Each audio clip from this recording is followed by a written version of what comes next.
In this video, I'm going to show you how you can create arrows and lines and work with them in Power Charts. As you can see, I've already prepared a stacked column chart right here, and by clicking on my chart, the action bar appears right above it. In the Lines menu, I can find all the different arrows and lines that I can possibly insert into my chart. In the Lines menu, value axis breaks and category breaks can also be found, but I've created another video where I cover this topic.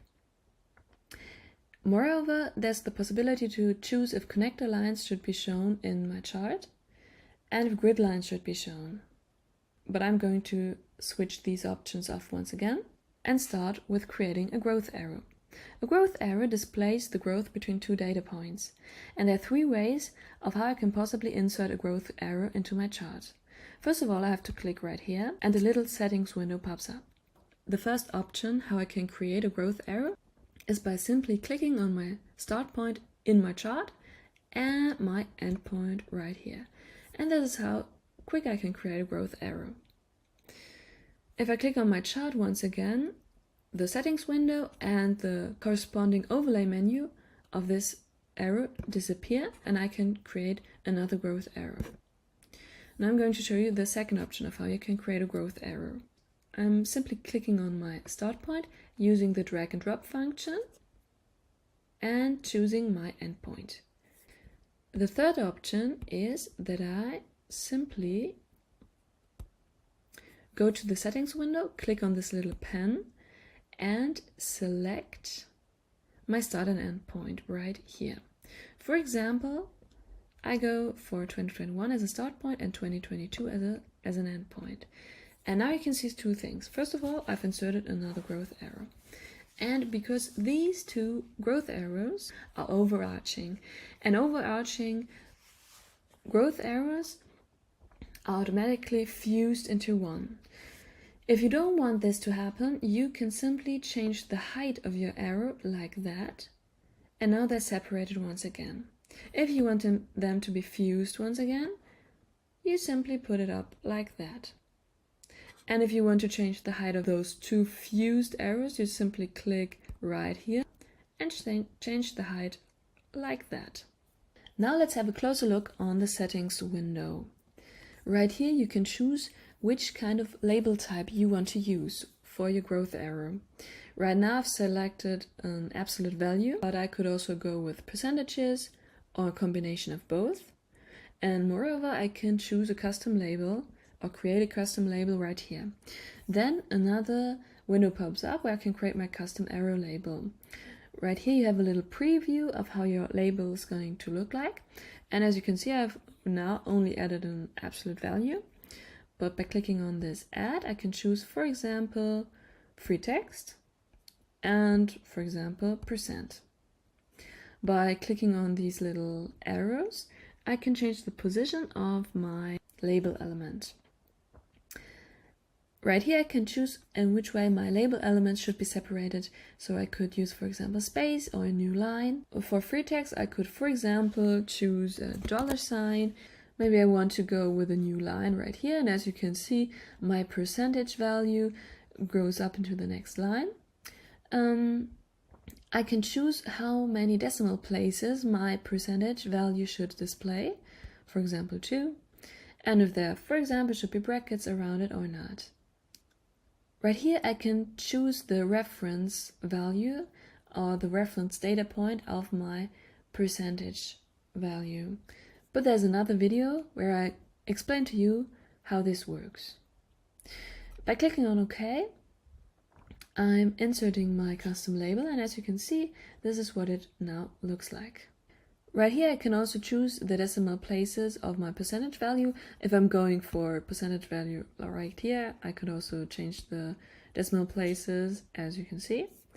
I can choose if I want to display an ellipse around my data label. I could also reverse the arrow direction, and as you can see, the values are automatically changed. If I've changed the position of my arrow, I can reset the position, so it goes back to the original position. And now we're going to have a look on the little overlay menu that pops up. I have the possibility to format my label and my arrow. So I can change the font size, the font color, if it should be, for example, bold. I can choose if my label should be filled, for example, in yellow. And I can also change the color of my arrow. And by clicking on the little X, my whole arrow is deleted, which I'm going to do right now, because now we're going to insert another arrow. The second kind of arrow we can create is the compound annual growth rate arrow. A compound annual growth rate arrow displays the annual average growth rate of the time period between two data points. And I have the same three options to create a compound annual growth rate arrow, which are completely similar to the options that I have for creating a normal growth rate arrow. So I can simply click on the start point and the end point, as we've already seen before. I could also use the drag and drop function or select my start and end point in the settings window.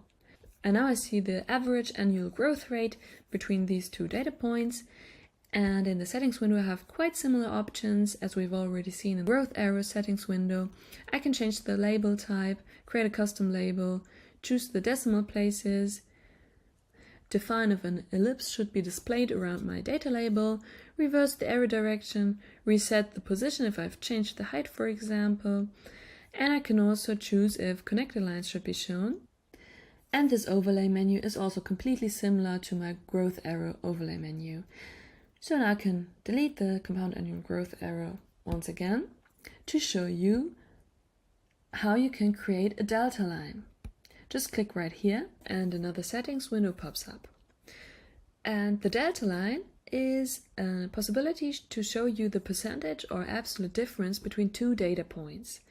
And you have, as you can possibly imagine, the same three options to create a delta line, and you can choose which data points you want to use for your delta line.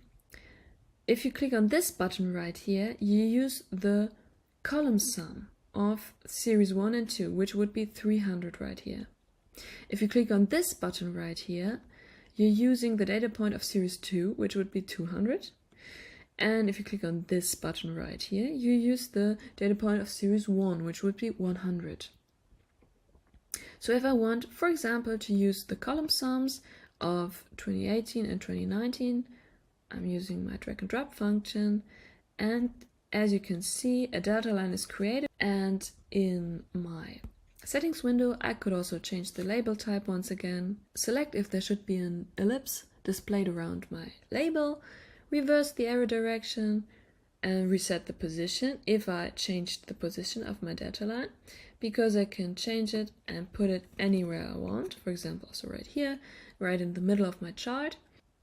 So if I've changed my position, I can reset it right back, and I can also change the position to the axis side. In my overlay menu, I have the same options we've already seen, and I have also the possibility to show if there should be an automatic connector line. In order to show you how this works, I'm going to change the position of my label manually. So I'm just going to switch my position right back here so I can show it to you better. I can simply click on my arrow, on my data label, and freely drag my label. And if I click on Control, I can put it anywhere I want. Anywhere, for example, also here. And as you can see, my automatic connector line is a little line that connects my label to the delta line. And if I switch that option off, it's just the data label floating around freely. Okay, so let's delete this delta line and move on to a value line. This feature displays a horizontal value line in your chart. And I've just clicked on my lines menu on value line, and now you can see that there's an automatic value line already created, which uses the average value of all my data points.